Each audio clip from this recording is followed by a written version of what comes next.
বিজেপির সংকল্পপত্র প্রকাশ করে অমিত শাহ বলেন, মাসে প্রত্যেক মহিলার জন্য ৩,০০০ টাকা করে দেবে বিজেপি সরকার। ১৫ লাখ টাকা ব্যাংক অ্যাকাউন্টে দেবার কথা বলেছিল, পেয়েছেন। বিজেপির মতো আমরা মিথ্যে কথা বলি না।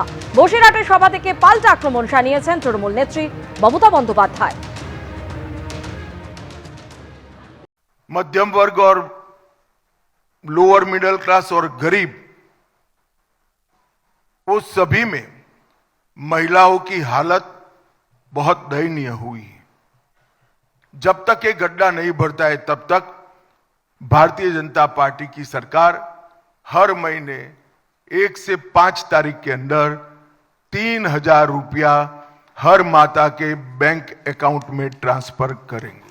आगामी दिन এই লক্ষ্মীর ভান্ডার সারা জীবন পাবেন আপনারা। আমরা বিজেপির মতো মিথ্যে কথা বলি না, আমরা যেটা বলি সেটা আমরা করি। ইলেকশনের সময় একরকম বলে, ভুলে গেছে বিজেপি পার্টি?